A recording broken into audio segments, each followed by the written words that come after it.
Another week of NXT and another week that we decided not to watch it here on Fog Wrestling. Welcome back, guys, to the channel.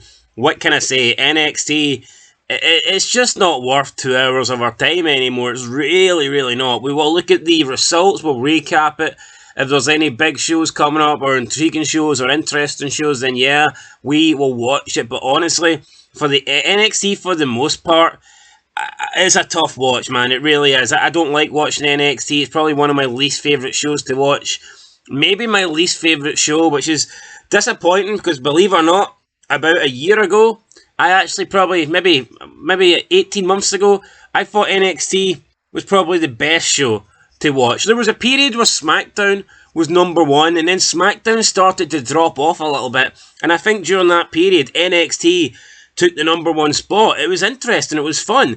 You had some legitimate guys on NXT that you could see being big main eventers on the main roster. Guys like Braun Breaker, guys like Carmelo Hayes.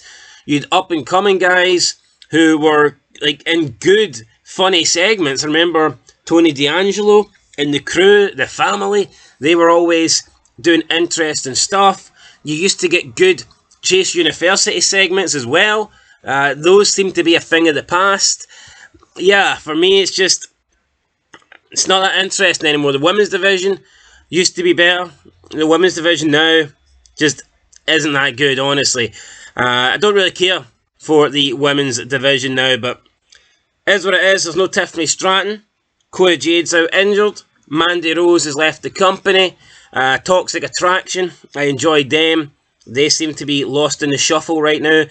And it seems like over the past, maybe year, 18 months, they've just brought in so many new wrestlers out of nowhere without really promoting them, like without building them. And I think the overturn on the roster's just been too big.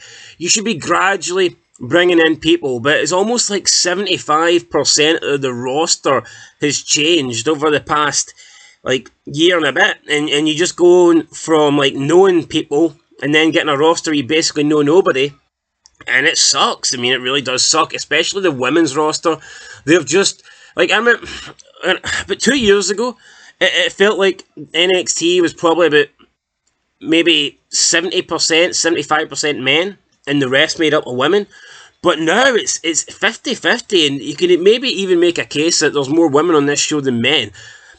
Like, I'm not going to complain. Yeah, there's hot women on the show. Like, a lot of these women in NXT are attractive, but they have no characters, man. We just do not care for them. They are meaningless.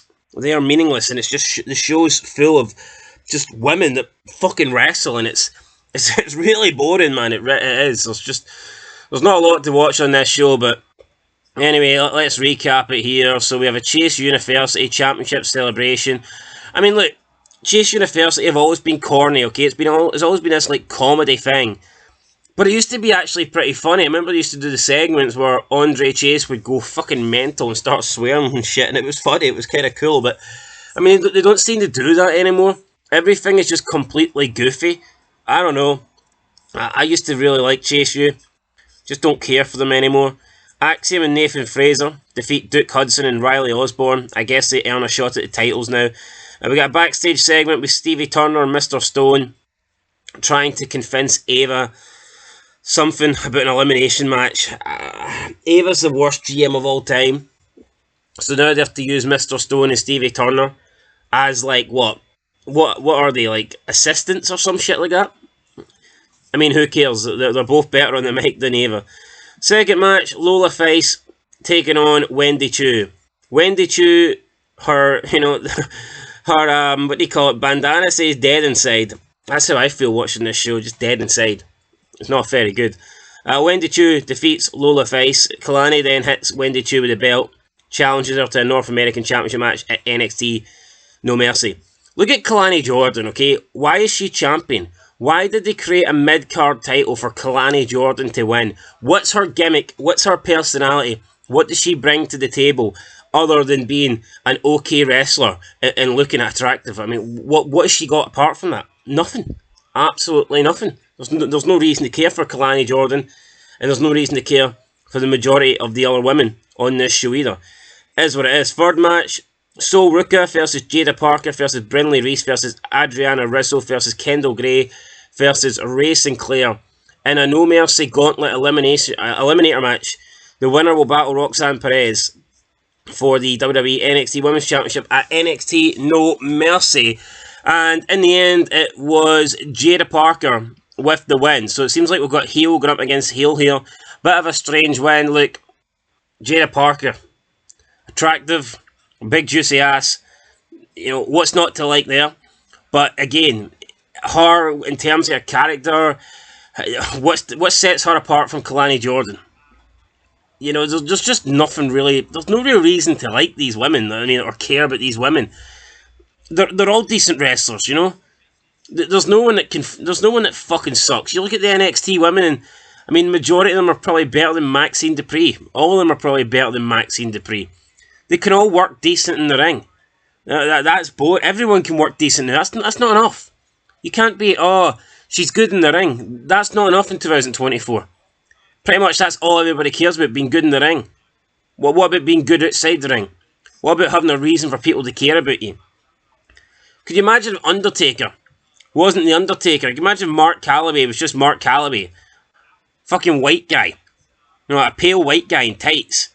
And he tried to have a 30-year career in WWE by saying, well, I'm decent in the ring. Would that have worked? No, I mean, come on. That would not have worked.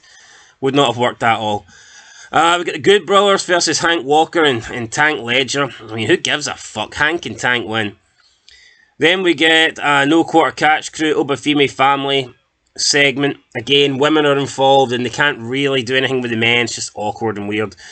Then we get Dion Lexon versus Ashanti the Adonis. Don't know who Dion Lennox is, or whatever. Lexon. Adonis wins. Then we get the winner, triple threat match winner challenge. Winner will become number contender at NXT No Mercy. And it's Hendry versus Wesley versus Pete Dunne. NXT have made the right decision here. Joe Hendry wins, but you know what? Pull the trigger on this guy. Pull the trigger while he's hot. Don't job him out. Don't keep him down for 6 months, a year.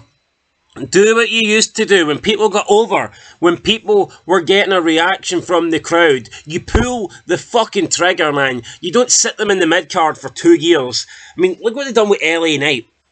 LA Knight was fucking over a few years ago, and they just had him lose. And now, when he wins the US title, it's like, we don't really care anymore. He's lost all his momentum. It's like, who cares? He's won a jobber title. He's won a mid-card title. That's exactly what it is. You need to pull the trigger when someone is hot. Right now, Joe Hendry is hot. The trigger needs to be pulled. Will it be pulled? Honestly, it's WWE, guys. It's NXT. I'm not convinced, but nice to see Joe Hendry win. Massive brawl to end the show. So obviously didn't watch it. Can't give it a rating, but I just hope that Joe Hendry goes on and wins this title at NXT No Mercy. We'll have to wait and see if he can do that, guys, or not. Anyway, that's it. Fog Wrestling. Let us know down below. What's your thoughts on NXT right now? What do you currently think of NXT? Do you enjoy NXT? Do you think it's a good show? I'll put a poll up, actually. I'll put a poll up because I'm kind of interested. I'm interested to see, what people currently think of NXT. So, yeah, I'm going to put a poll up. I'll catch you in the next one. Till then, peace.